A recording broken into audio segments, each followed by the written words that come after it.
Okay, it's going to be an ROH Classic review of Final Battle 2017. So I decided to review this because, I haven't seen anything, from when Cody was champion.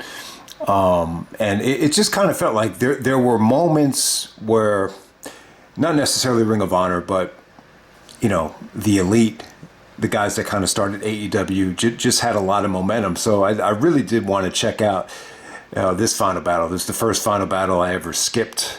But yeah, let's get right down to it. This was actually from the Hammerstein Ballroom. The return to the Hammerstein, December 15th, 2017. Cody Rhodes is walking into ROH, or Final Battle, as the champion, as a heel, and he's going up against Dalton Castle in the main event. I gotta say, man, when the opening video package came aboard, I was just like, man, this looks like a loaded show. This looks really freaking good. Like from a talent standpoint, if it kind of looks better than, the 2012, 2013 ROH days. But I don't know, man. Like, as the show went on, I'm just like, oh, man, that was disappointing. Like, oh, man, they just didn't click. Like, this show is just not hitting for me. Even the stuff with the Young Bucks, like, I don't know. Like, I just expected a lot more here, considering the lineup. But, all right, yeah. First match of the night, we got Matt Taven actually taking on Will Ospreay. I got to say this about Ospreay. God damn. Like, you cannot appreciate how good Ospreay has gotten until you watch this match. And I sat through a lot of the stuff that he did in Evolve. But I didn't know that he got so much better since then. It just felt like I was watching a totally different guy. I mean, he was still like a great high flyer back then, but it was weird, man. There wasn't a lot of camera angles where it really kind of captured, Ospreay's personality here. I just thought this was okay. I mean, this was good. He actually does the job to Taven here. Taven, the execution for Taven's finish was really, really good. He actually did like a bulldog into a DDT for the finish. I thought that was good. Ospreay's trying to fight off, Matt Taven's guys at ringside here. So I thought this was definitely one of the bright spots on the show. But still, like, Ospreay's just totally, put on a lot of size. Just totally transformed his wrestling skills and his overall presentation. He kind of reminded me here, like, when you look at this thing from afar, he kind of reminds you of like Ryan Gosling, just by the bleached blonde hair and just the way he looked from afar. It felt like a totally different guy, but it was still a fun little opener right there. Just don't expect the Ospreay of 2023. Next up, we have War Machine taking on the Addiction of Christopher Daniels and Frankie Kazarian. I thought this was really good. I thought this was solid stuff. War Machine looked really good here. I mean, they did some really, really nice moves. This was the good version of them. I really thought they came to play. Daniels and Kaz, the Addiction, they were heels at the time, so I thought this was pretty good stuff. Not great, but it was actually better than some of the other tag matches on the show, which really surprised me. Next up, we have Jay Lethal and Marty Scurll. I thought this was match of the night. I thought this was good. This got off to a slow start. I thought there was like some pacing issues in the beginning, but they were really, saving themselves for the finishing stretch here. You just got a little bit of everything. You got great selling, you got great action, you got great comedy. They played off of some of the Eddie Guerrero playing possum stuff, which went over really, really well. The Eddie Guerrero was the most over guy in the whole building because, as soon as they started doing the Eddie stuff, the Eddie chants were deafening. And this is 2017. We're 12 years removed from the death of Eddie. But God, it came off really, really well. Lethal and Scurll. I thought this was great stuff. Lethal goes over, but tremendously well executed. Lethal was great at this time, and it really kind of felt like this was like a breakout year for Marty. So, definitely the match of the night if you haven't seen it yet. Next up, you have the Motor City Machine Guns taking on the Best Friends for the Ring of Honor World Tag Team Championships. Man, this was definitely the most disappointing match on the show. I just expected this to be great. And when you look at this show, it almost felt like if this had taken place, a couple years earlier, this really did feel like a PWG, TNA, ROH, like supercard. Like it really, really did. So the Machine Guns retain. But it just kind of ended abruptly. But before they even got into a rhythm, Sabin actually takes a pile driver. He no-sells it. Then he hits a jackknife pin just straight out of nowhere. And yeah, I don't know. I just expect a little bit more out of this. You definitely had some good stuff with the machine guns, mocking the best friends for, the hugging and all that stuff. But, it's a shame. These guys actually wrestled at PWG DDT4 2009. I mean, they were in that tournament, but, this wasn't on the level of, the tag team quality that was in that tournament. All right, next up you had another kind of disappointing match. You had Kenny King defending the television championship against Punishment Martinez, Shane Taylor, and Silas Young. It went way too long. This is one match that just dragged a little bit. It's an elimination match, so you understand it. It took time for the eliminations to kind of, settle in. But yeah, Shane Taylor, there were fans making fun of him. He said he actually fell on his face, and one guy was like, maybe if you weren't so fat, you wouldn't have tripped on your face. I don't know. I thought it was kind of lethargic, though. Kenny got eliminated early. Kenny actually did a really, really nice, TKO to Shane Taylor, which was pretty impressive to move all that weight. That was good. But, the ending, it came down to Silas and, Punishment Martinez, Damian Priest. And it was all right. I mean, it definitely had its moments. It was... I think at this time, Damian Priest was really starting to not find it, but it was a good experience for him to be in front of this kind of environment, New York City, against Silas, who's just really trying to bring the best out of him. It was pretty good. I didn't think it was awful, but it just definitely felt lethargic at times. Definitely, and that was the problem with the next match as well. You got the Briscoes taking on Bully Ray and Tommy Dreamer. This is actually a New York City street fight. Bubba Ray Dudley and Tommy Dreamer, they're from New York City, even though they did wrestle in ECW in Philadelphia. So, ECW is a very regional area. It's pretty much, the Northeast, Philly, New Jersey, New York. The bulk of the talent is from that area. You had guys like RVD and Shane Douglas and Sabu that, would make the occasion, would be part of the roster as well. But primarily it's more of an Eastern Championship Wrestling, ECW. So,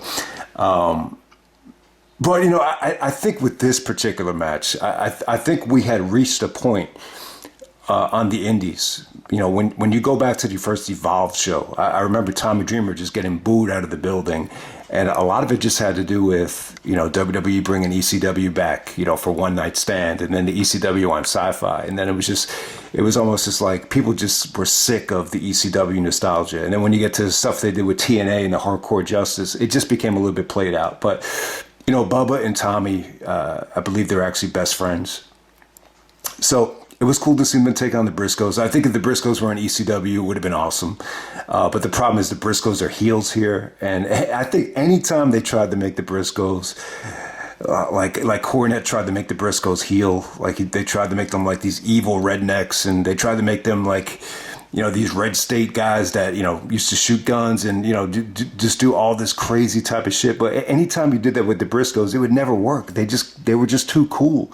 So once again, the Briscoes got cheered here. The only way you could turn the Briscoes heel is if they would like sell out, do the Kerwin White thing like Chavo Guerrero did, or something along those lines. But it was okay. I wouldn't say it was bad. It felt a little bit long considering Dreamer and Bubba are just really out of shape. I mean, there were, Jay had some really vicious chair shots to Bubba. The chair on chair when Bubba started bleeding, actually, it almost got like a holy shit chant kind of combined with like, why the fuck did you do that kind of, reaction.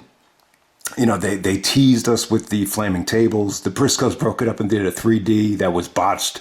And, the fans started booing like crazy after that. So it definitely had its moments, but, it could have been a little bit better. I just think, if this had just kind of, wouldn't have been as slow and wouldn't have been as botchy, I mean, it definitely had potential. Because I like the idea of the Briscoes taking on, an ECW, team and having, some sort of legacy with ECW, because they would have been a perfect fit, if ECW did stick around. So you get to see it here. It wasn't exactly a home run, but it wasn't bad, though. It definitely wasn't bad. Next up, we have the Hung Bucks of the Young Bucks featuring Adam Page defending the six-man championships against Dragon Lee, Flip Gordon, and Titan. How do you pronounce his name? Titan. I can't pronounce his name. It was good. I mean, exactly what you would expect. It actually came off pretty well. I actually thought a lot of the spots, came off a little bit corny. Like they did like six guys simultaneously super kicking each other. I just thought some of that was a little bit corny, but you could definitely feel it here that the Young Bucks were still the cool kids on the block. You could tell they drew. Yeah, I mean, even going back to Final Battle 2016, it felt like a lot of people came, to watch them. So that was good. I mean, Adam Page and the Bucks hit, a ton of indie takers, melter drivers. There was even some really, really nice counters to, Dragon Lee's, springboard tope. I mean, they did a lot of cool things here. Flip Gordon just flipped the fuck out of himself here. I mean, it was pretty good. It was good stuff, but it just didn't feel like that special to me. Like, it didn't feel like these six-man tag team championships, mean anything. This just felt like a little, spectacle before the main event just to get warmed up. It didn't feel like, it didn't have like a Dragon Gate six-man type of feel or anything like that, but it was cool. It was cool. It wasn't, the quality of a semi-final battle main event, in my opinion. And then we're going to move on to Cody coming out with Brandy as the Ring of Honor World Champion to take on Dalton Castle. So this was a pretty cool storyline here. Dalton and Cody got pretty personal. Cody was dressed up like one of the boys in disguise, and that pissed Dalton Castle off. And Cody did some vicious mic work about how Dalton was a sideshow and didn't have any place in the business. And I think there was one sequence where Cody actually abducted the boys and put them in like a chest and was kind of wheeling them around. So there was some pretty crazy stuff here.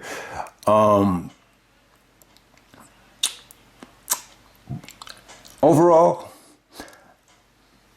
I think it was great for Cody, for him to, he actually won the Ring of Honor World title from Christopher Daniels at Best in the World. So he was champion for almost about 6 months by this point. But this is the first thing I've ever seen from Cody in Ring of Honor. I've heard that he did have some good stuff. This would definitely not be one of them. I felt like this was okay. I think it was average.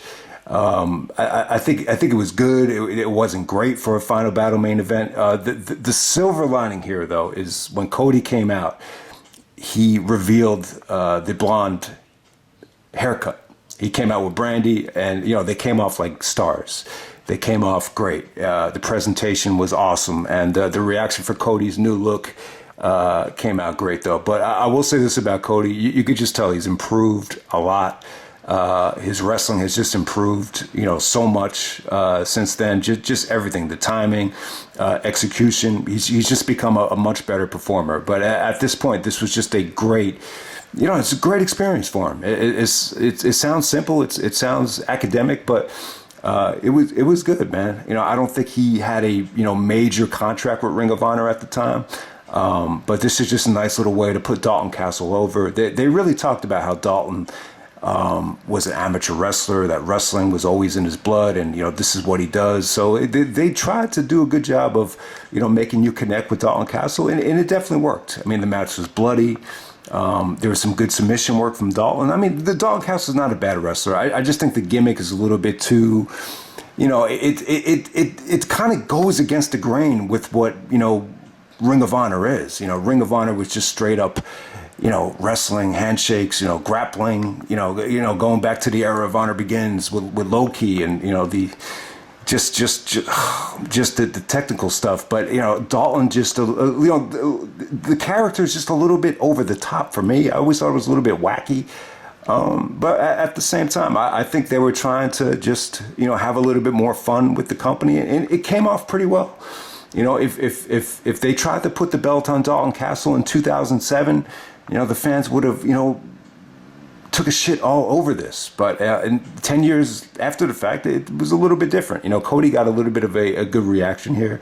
He definitely got some babyface pops. But hey, man, I'll just end it right there. Dalton Castle goes over with his finishing move. And that's pretty much it for Cody as Ring of Honor World Champion. So he won it from Daniels at Best in the World, and then he loses it to Dalton Castle at Final Battle, 2017. So yeah, a pretty solid show, but nowhere near one of the best Final Battles of all time. There's really not one match on here that I could say is a all-time great Final Battle match. If I were to pick the match of the night, I would say Jay Lethal and Marty Scurll. Definitely the match of the night. And I'm out. All right.